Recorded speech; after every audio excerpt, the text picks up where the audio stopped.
Contract Administration Board meeting at 9 a.m.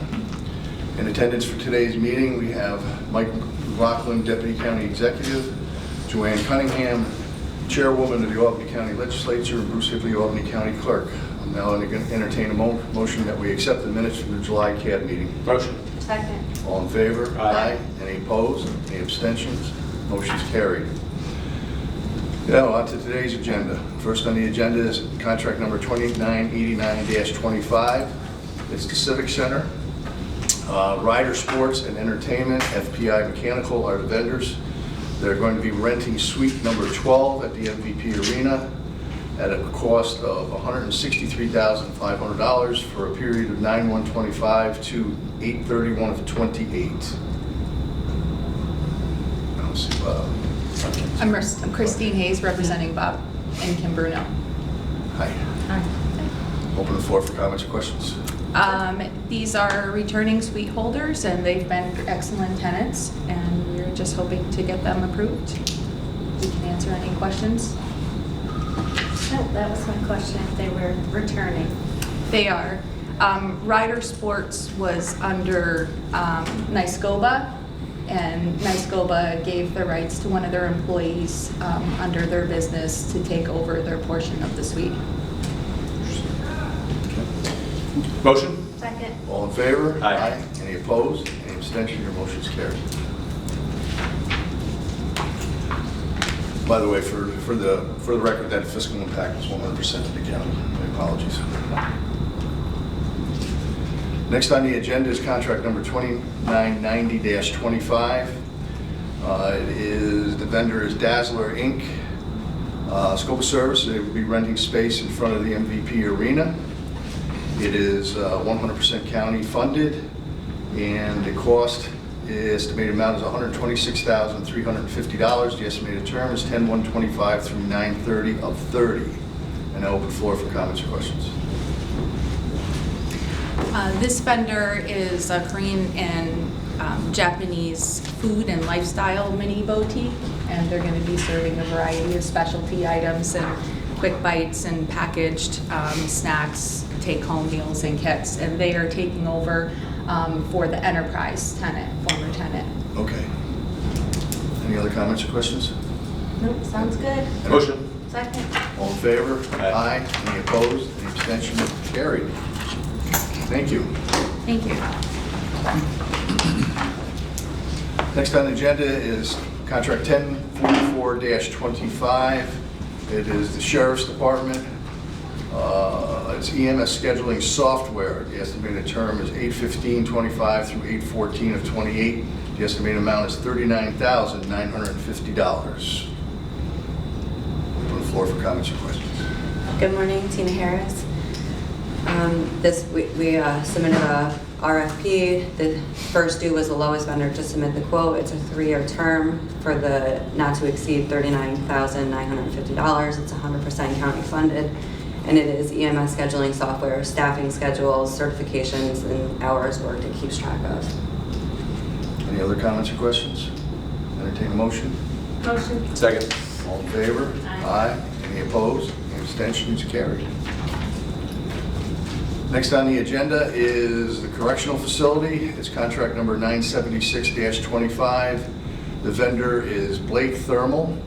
It is for preventative maintenance and refractory repairs of boilers 1 through 4. The estimated term is 1/1/25 through 7/31/28 at an estimated cost of $69,620 with a fiscal impact to the county of 100%. Correct. Blake Thermal came in as the lowest vendor to submit the bid. It is preventative maintenance to the boilers at the correctional facility. There's 4. It's 100% county funded. It's a 3-year term for the total cost of $69,620. Any other questions? No, motion. Second. All in favor? Aye. Any opposed? Any abstention? Motion's carried. Tina, just off the top of your head, do you know how old the boilers are? If you don't, that's fine. It's not essential. I was just curious because I remember Mr. Latina having a big project in this building when we found out the boilers were ancient. Yeah, they're, I want to say over 20 years. That's fine. Next on the agenda is contract number 977-25, the correctional facility. The vendor is Icon Systems Incorporated. It is for the purchase of 6 shower cabinets for the housing units located at the correctional facility. Estimated term is 8/125 through 7/31/26, at an estimated cost of $30,276.45 at a fiscal impact to the county of 100%. Icon Systems was the lowest vendor to submit a bid. It is for 6 shower cabinet installs located in the linear tiers on the housing units at the correctional facility. It's 100% county funded, and the total cost is $30,276.45. So where are these are, They're shower cabinet installs. It's hard to describe on the linear tiers. It's literally removing one shower and putting in the shower. Like bath fitter. Yeah, actually not on the linear tiers. They're in the housing units, the buildings, in the buildings. It's hard to explain. What are the So if you housing- saw C building, it's kind of similar like that. Those are shower installs. okay, so these are, when you say housing units, what does that mean exactly? That's where the inmates are housed. Yeah, so some of the tiers are just like, Which part? like the Green Mile, where they're like 2 different, tiers, and then some of them are Bays. more modern, that they have like wings to them, and yeah. Are these in the more modern part? Yes. Yes. I'm sorry, they're not on the linear tiers in the back of the jail, in the old system. They're on the, it's still in the back of the jail. Right. But they're bay units.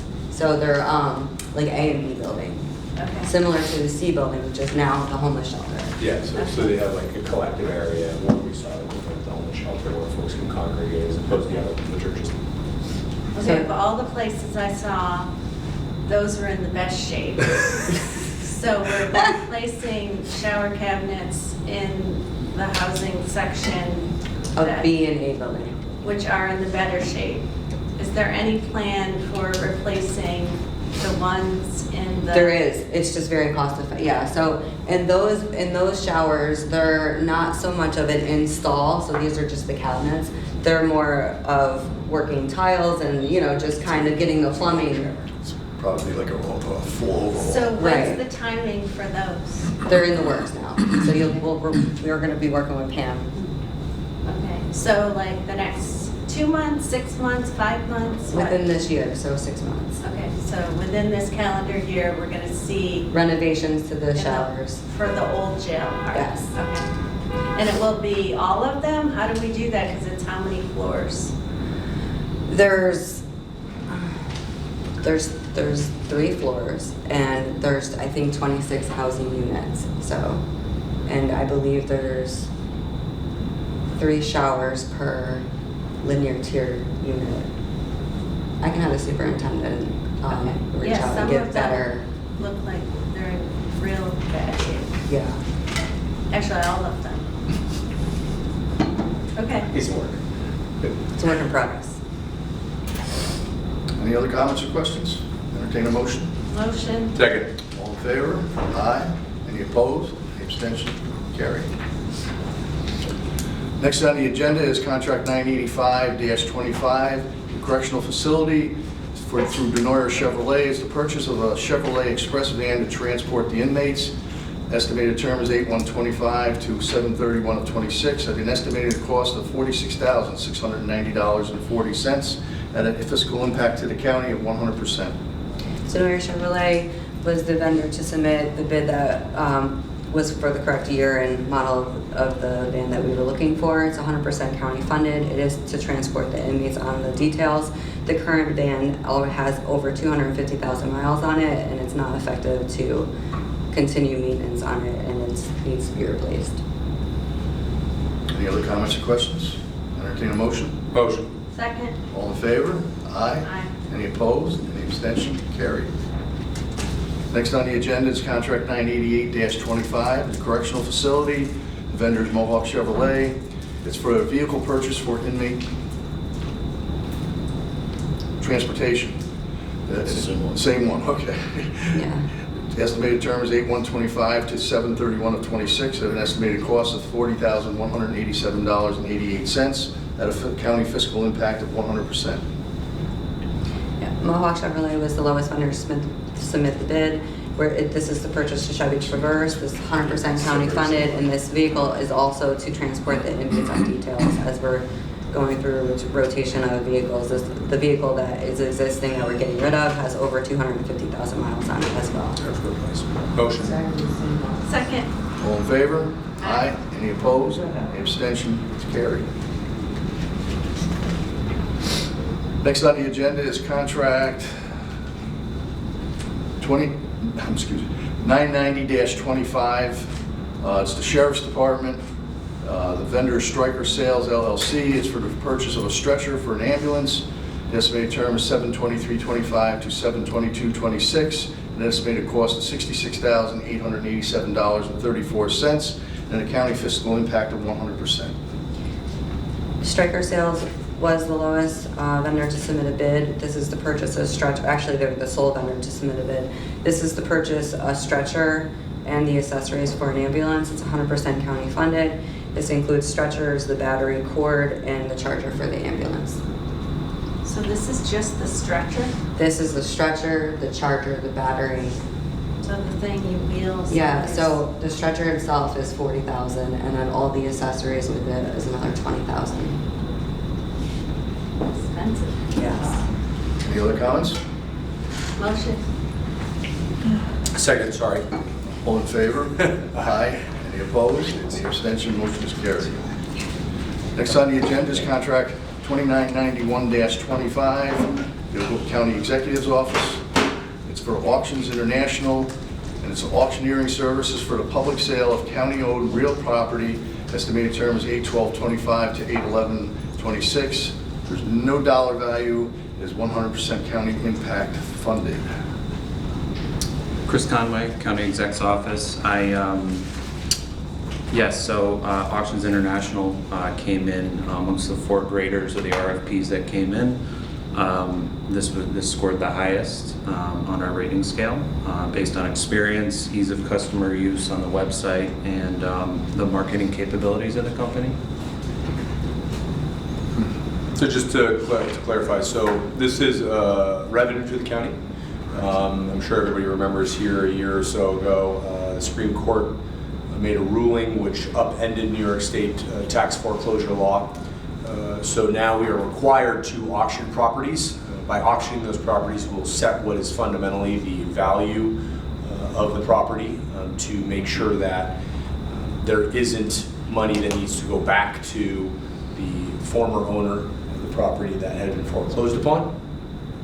So we will auction the properties, or excuse me, put the properties on auction, and the reserve price, if you will be the amount of taxes that we foreclosed on the property.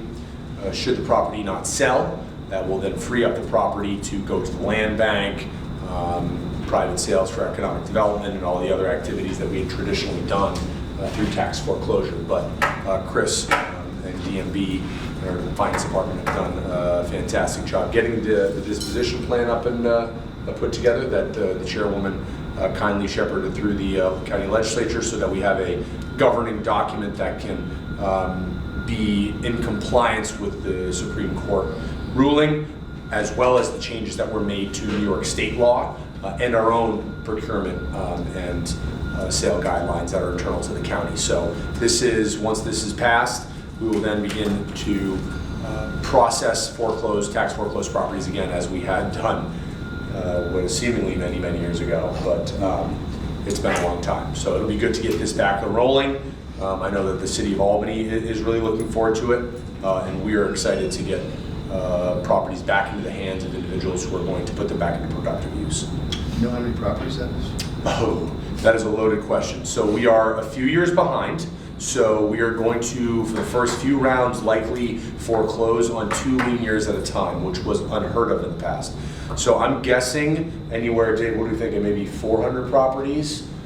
You think so? Yeah. 400, 500 properties in a chunk for those 2 lien years. Typically, if it was 1 lien year, Mr. Clerk, it would be around 200 to 250. So maybe that extra time is giving more people time to pay, but we'll see. I'll have to apologize, but I have no idea what a lien year is. So lien year is the furthest back year that somebody has not paid their taxes. Okay, thank you. All right, I have questions. So this is gonna be an actual auction? This will be an online auction, not a live auction, which we stopped doing many, many years ago because it has many limitations. Okay, and are there minimum bids? Yes, that's the reserve price, because Okay. we're going to, remember, the Supreme Court ruling said that if you foreclose here, but you sell here, that delta needs to be returned to the individual you foreclosed upon. So we're going to have to set that price being what we foreclosed upon, because we are fundamentally out taxes. Now, if someone comes in and buys it, let's say you owe $50,000 in taxes, you buy it for $100,000, then it's good. We're all out. But that $50,000 above and beyond that the county is making would have to go back to the previous owner. That's a whole process that will have to happen in finance. But if they come in and they buy $50,000, then we know that the tax is owed or the value of the property, and then we're free and clear. They won't be able to bid underneath that. So the only thing we can get is the unpaid taxes? We can't get any? Surplus. No, that's what the Supreme Court ruling said. Right. It classified legally, I'm gonna mess this up, but legally speaking, it made a classification of takings. Thank you, Mr. DeBose. Can you please expand so that I don't mess this up? Sure. The long and the short of it is that the Supreme Court decision declares that any excess beyond the value that the county beyond the value of what the county is owed is a surplus that belongs to Taxpayer. the land, The non-taxpayer. to the non-taxpayer. Right, to the non-taxpayer, right. So, to Mr. DeBose's point, we have to return that. There is an administration fee or something of that nature. Okay, Yes. getting to those That's your questions. point, I think, there. So how much do we have to, what are we paying this? So we don't auction? pay, there's actually a fee added on top of what is bid that goes to auctions. Okay. Buyer's premium. Remember, if you have a mortgage, it's the same thing. So a mortgage company has a mortgage on top. Right, We have a right, right. lien, we have a tax lien. So the It's- fee they get is on top of? The mortgage company can't get more than what they're owed. Albany County can't get more than what they're owed. Right. So when they're auctioned off, you mentioned they could go lots of different places, meaning someone could purchase it to fix up the house and own it themselves? Yes. Land bank? Well, so I will warn, in my experience with auctions, here's the thing. The county rarely, if ever, forecloses on a property where the equity exceeds the delinquency. Does that make sense?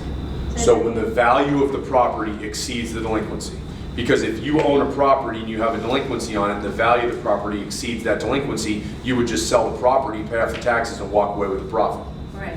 So typically tax foreclosure, traditionally, and almost exclusively in Dave and I experience, has been for when the delinquency exceeds the value. Then it makes more sense to walk away, have the government take the property, because you can't get the value out of the property itself. So I am guessing that while there will be some exceptions, the majority of properties will not sell.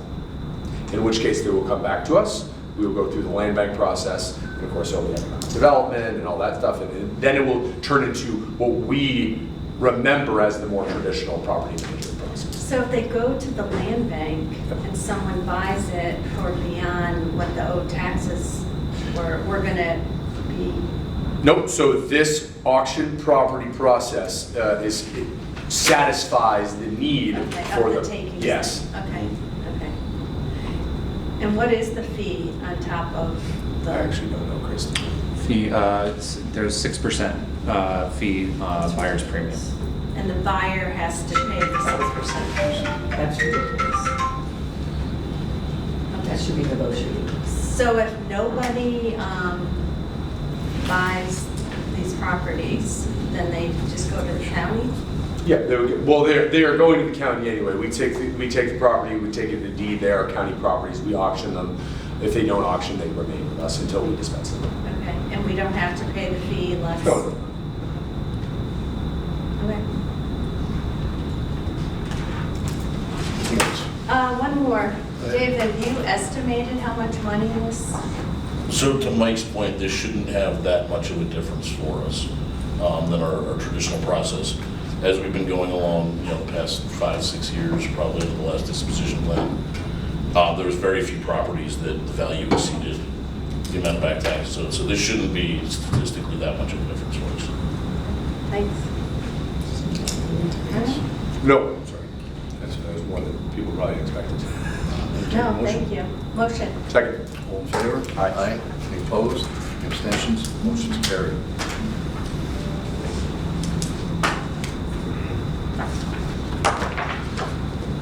Next on the agenda is contract number 953-25, Shaker Place Rehabilitation and Nursing Center. Vendor is Richfield Associates, Inc. It's for building engineering and fire safety consultant services. The estimated is 1/7/125 to 6/30 of 26. The estimated value of $42,500, and it's a 100% county impact. Hi, Mark Olson from Shaker Place. So Richfield Associates provides life safety inspections and consultation, preventative maintenance reviews, and maintaining required records for New York State Department of Health and CMS. So basically, they take care of the equipment that we have in our building that we transfer and move our residents with. This was an RFP. The original RFP was for 2 years. That has expired. There were an additional 2 years on the RFP, and this is the first option year. This will be for July 1st, 2025 through June 30th of 2026. An annual cost of $37,500 for the $5,000 contingency, which brings it to a total of $42,500. Welcome any questions. Any questions? Motion. No, second. All in favor? Aye. Any opposed? Any abstentions? The motion's carried. Thanks, Mark. Next on the agenda is contract number 1024-25, Shaker Place Rehabilitation and Nursing Center. The vendor is Arho. It is for preventative and corrective maintenance and support for the facilities, patient lift, transfer equipment, and bathtubs.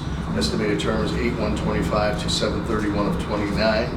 Estimated value is $152,961.48, and the fiscal impact to the county is 100%. And just correction, I reversed that. So the previous contract was for fire safety consultation, not patient moving equipment. That's what this one is. So that was an error on my part, but so Arjo Incorporated is a company that provides preventive maintenance on all of our equipment in our building. We have 49 different pieces of equipment that they maintain and repair as necessary. They are a sole source vendor. The annual cost is $38,245.40. And this is a 4-year contract with a total of $152,961. And I welcome any questions. So is this correct, how it's listed, or did... It is. The listing is correct. So the first contract with Richfield Associates is for fire prevention, Right. consultation services. The Arjo contract is for maintaining the equipment. Okay, got it. Okay, I was a little confused with that. Well, I confused you. That was on me. Any other comments? No. Motion. Second. All in favor? Aye. Any opposed? Any abstentions? Carried. Next on the agenda is contract number 1020-25. It is DCYF. The vendor is Together for Youth, and it's a qualified individual who will perform an independent assessment of a child in foster care placement in a qualified residential treatment program to determine the appropriateness of the placement.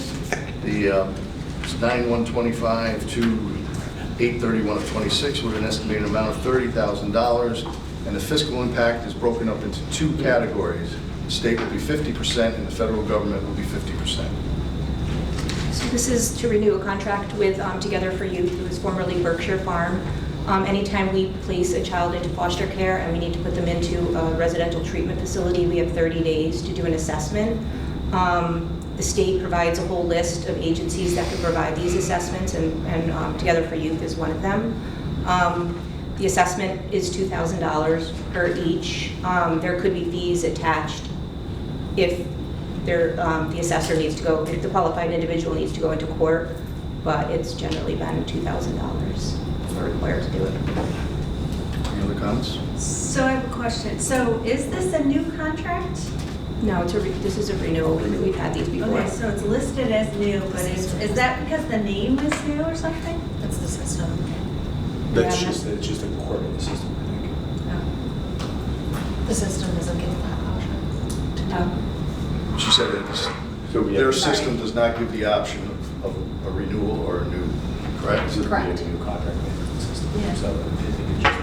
They've also- So call it, you can't roll it over yet. Oh, I've got it. Okay. Entertain the motion?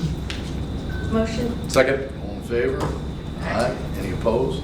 Any abstention? Motion's carried. Next on the agenda is contract number 1061-25. It is Information Services, Land Sweeper, Inc. It's IT assessment management platform provider, assisting business in managing and protecting their IT devices and network. The estimated term is 8/11/25 to 8/10/26. The estimated amount of $26,000 at a county impact of 100%. Good morning, CAB. This is Pat Alderson from Information Services. Landsweeper is an existing tool that we currently use in the environment to help us proactively monitor all of the endpoints and audit the inventory that we keep in our help desk-based asset management system. So it's a very useful tool, and we would like to renew the subscription for another year.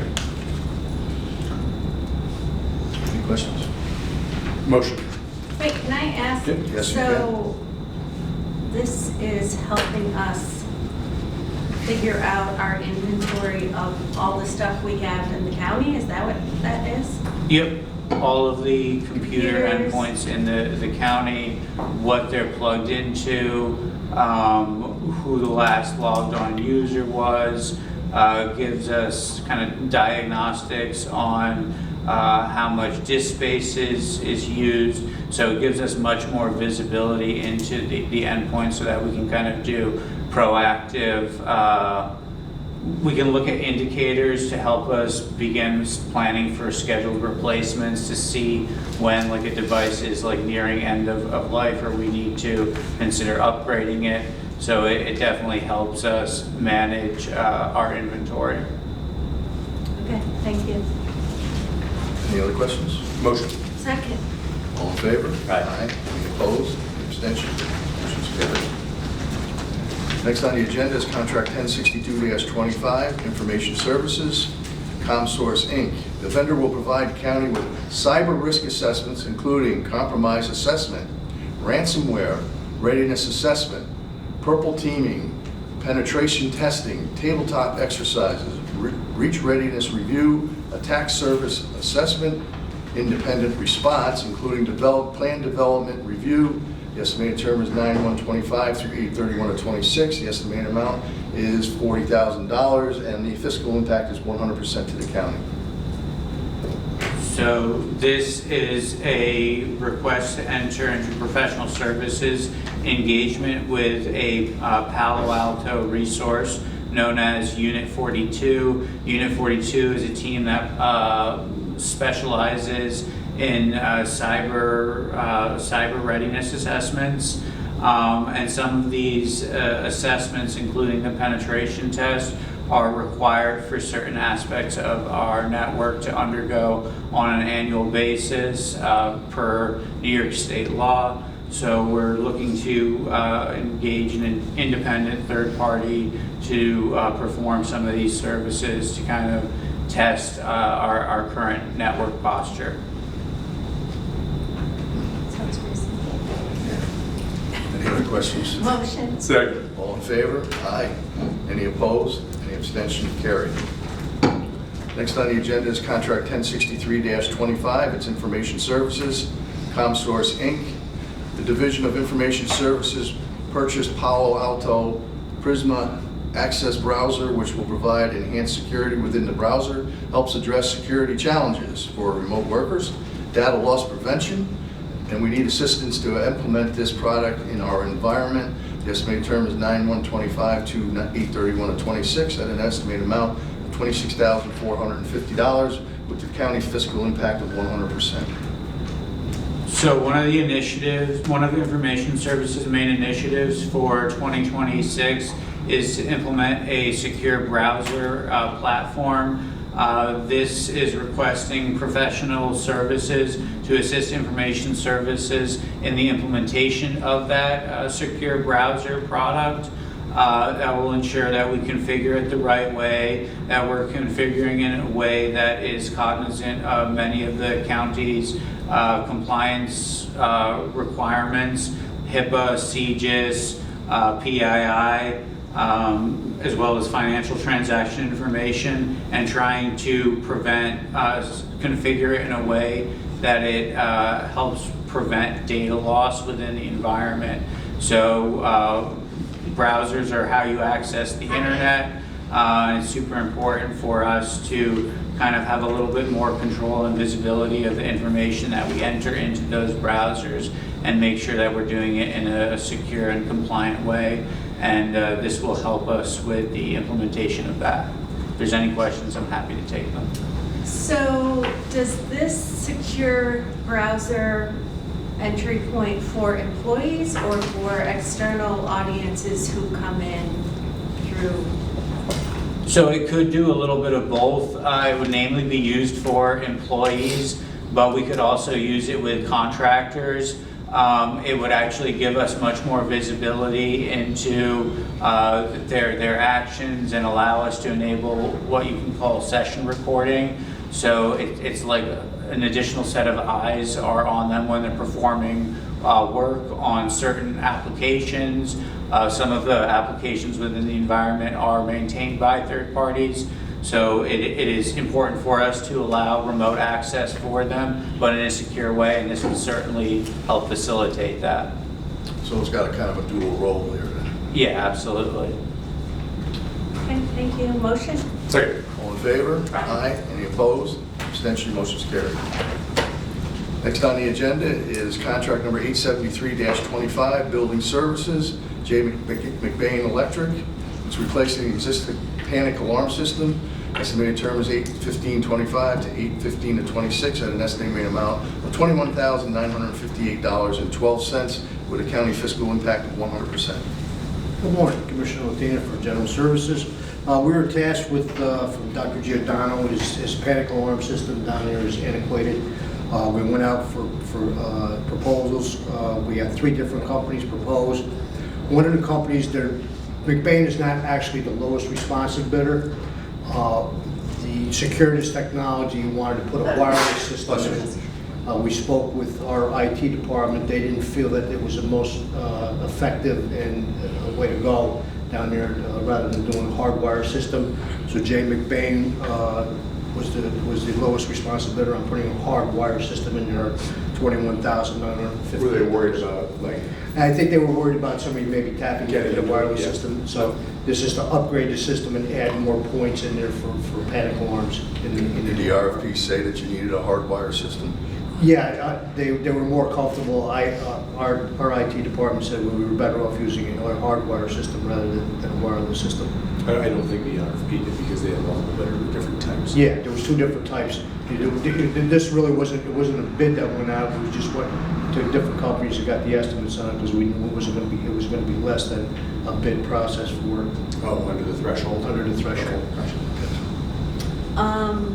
Who uses the panic alarm systems besides mental health? I think mental health is actually the only one that uses the panic alarm. I believe it's for if someone was in a crisis. Yeah. Yeah, so if they're in the office and they're talking. Right. I think, if I believe it, I think CYC does. For the child mental health. Yes. Yeah. Okay, thank you. Motion? Second. All in favor? Aye. Any opposed? Abstentions? Carried. Next on the agenda is contract number 908-25, Building Services. It's a CPS of Albany, Inc. Snow removal services at the Albany County Health Department and the Board of Elections Complex. The estimated term is 9/1/25 to 8/31/26. An estimated amount of $33,000 with a county fiscal impact of 100%. This is a renewal for CPS down at the health complex for snow removal. This is the first renewal of a 3-year contract. It was a original 3-year contract in the ARP. There was 2 1-year renewals. This is the first renewal for this contract. Motion. Second. All in favor? Aye. Any opposed? Any abstention? Carried. And last on the agenda tonight, this morning, is contract number 974-25. It is General Services. MacFi Solutions is the vendor. It's ADA ramp alterations at 162 Washington Avenue for Department of Social Services. The estimated term is 8/15/25 through 8/14/27. Estimated amount is $193,338, and the fiscal impact is 100% to the county. Yes. There's the ramp at the Department of Social Services at 162. Where the ramp was built was actually built over a transformer for Niagara Mohawk. Niagara Mohawk needs to get in there to replace their transformer, so we had to get a redesign of the ramp to bring in almost a landing area, bring it out and get it off of the transformer. They were the lowest responsive bidder, $168,120 with $25,218 of contingency to redevelop the ramp and also keep the ramp open during construction. Is that in the back of the building? Or? No, it's in the front of the it's in the building. front. That's what gave us a lot of a hard time because we had to redesign it because of the sidewalk there. And also, there's a water line coming in through from Albany that we have to adjust for that water line. So they were the lowest responsive bidder on this. So there's a couple. I'm sorry. No. So we have to pay for this even though Niagara Mohawk is the one that... Yes, because it's actually our property and it's our ramp that's on a piece of their property. Because the transformer belongs to, Niagara Mohawk. It was built way before, I think it was built when they did the building originally. And nobody ever thought about see if they had to get into that vault. They can get into the vault, but they have to expand it in order to drop, I believe, a new transformer. So they have a right of way. 2 years? No, this should, for us, no. It'll probably right away. It's the same company that just did the ramp and the stairs down. All Records. Very good company, very quick. They were very good. So do they have a right of way to get into that ramp once we rebuild it? Yeah, no, Niagara Mohawk? Yeah. No, we'll be right off their transformer. Yeah, because what it is you're going to come down now, you have a cutback, and it'll come down, so you will be completely off of their transformer. Any other questions? No, motion. Second. All in favor? Aye. Any opposed? Any abstention? Motion is carried. Thank you very much.